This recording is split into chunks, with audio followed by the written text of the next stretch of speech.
Rihanna, hindi wag po kayong magalit sa akin, ano. Hindi ko naman 'yun bibitawan ng gano'n. Di ko alam kung 'yun yung ano, naandun sa sinabi ni boss, eh. Ang dami nagtampo sa iyo or nagalit. Oo, ang dami po talaga. Hindi na nila di naman natin sila masisisi, guys. Huwag mo pansinin, Bashim. We love you. Thank you po sa iyo, Sir RJ Escobar. Hindi ko maiwasan, guys, na kasi dapat kanina sa live ni Sir Mars nangingi ka ng pasensya. Siyempre, mahal nila.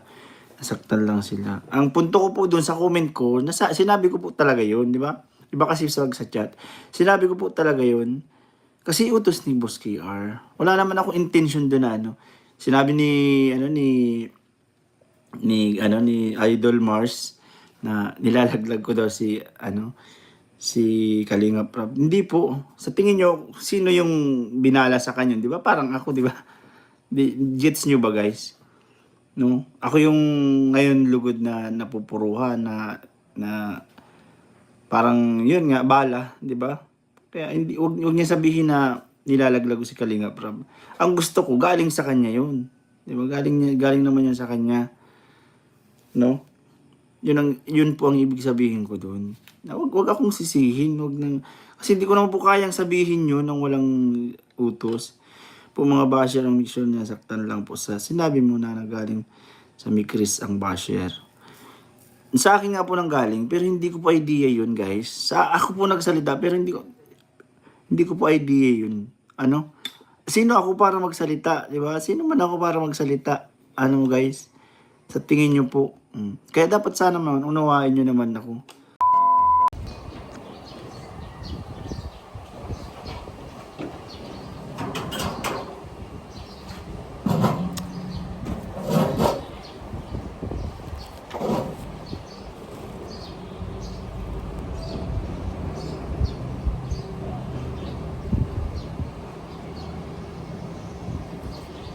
So yun guys, no, good morning sa inyo. Medyo namamaga lang yung ating ganito.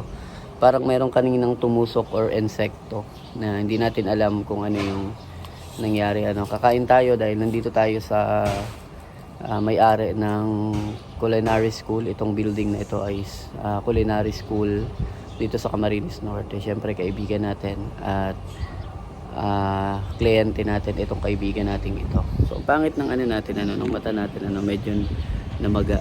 Yan guys, makita ko sa inyo. Yan. So ito yung building from culinary school dito sa Camarines Norte. So yun nga guys, meron tayong pag-uusapan ngayon. So nakakalungkot na merong ilan sa mga team Mikris na medyo nagkaroon ng negative think kay Kalingap Beshi, Roy. So ako lang guys, pag-usapan natin ito sandali. Syempre bigyan natin ng reaction yung sinabi ni Kalingap Beshi. So kaya guys, mga team Mikris, mga solid Mikris supporters, ang isa sa pakiusap ni Kuya Barbero ay sana po ay wag mabash si Kalingap Beshi. Wag siyang husgahan kasi nagsabi naman yung tao ng totoo at binanggit naman niya talagang with a vocal heart na talagang hindi naman talaga sa kanya galing yung mga salitang ginagamit niya na yun ay utos ni Direk Kalingap Prab. At syempre, ang ibig sabihin lang naman ito is baka may plan si Kalingap Prab. Baka meron siyang mas magandang plan kasi siya yung director ng Team Kalingap. Siya ang director ng Mikris. Baka meron siyang hindi sinasabi kay Beshi na sabihin mo Beshi ganito. Pero merong si Kalingap Prab na plan talaga na para bang magiging suspense at magiging pakaba. Yung pakaba effect. Papakabahin yung mga viewers ng Mikris na ganito. Pero ang totoo, iba talaga yung nasa plan niya. Baka ganun lang yun guys. Kaya yung pambabash natin kay Beshi, baka magresulta lang iyon o magresult lang iyon ng hindi magandang epekto kila Kalingap Mikoy at kila Kalingap Prab. So baka may stop ulit yung Mikris dahil sa ganyang mga senaryo. Kaya pakiusap lang natin guys na sana wag mabash si Kalingap Beshi at unawain din natin kasi normal, tao lang, tayo nga mismo nagkakamali tayo sa salita, sa gawa, diba? So sana kung paano inuunawa rin tayo ng iba, kumbaga kung paano tayo iniintindi ng iba, unawain din natin si Beshi. At normal naman na talagang nagkakamali. Nandun na tayo sa point na masakit talaga yung sinabi ni Kalingap Beshi. No? Hindi tayo natutuwa sa ganong mga senaryo o ganong mga salita na ginamit niya. No, kumbaga masakit 'yon para sa mga Mikris tandem, although ako hindi ko rin gusto yung sinabi ni Kalingap Beshi. Pero yun nga, kailangan nating unawain in a positive way na baka nagkamali lang, baka misunderstanding lang yung nangyari, o di kaya is may mga plan lang na kailangan baguhin, may mga plan lang na kailangan pagandahin si Kalingap Rob. Kaya sana unawain po natin kasi baka dumating yung time, baka dumating yung panahon is hindi na naman tayo ang tawag dito, makapanood ng Team Mikris dahil dun sa ginawa ni Kalingap ng mga bashing pwedeng mangyari yon at mag-result ng hindi magandang effect dun sa Mikris, no?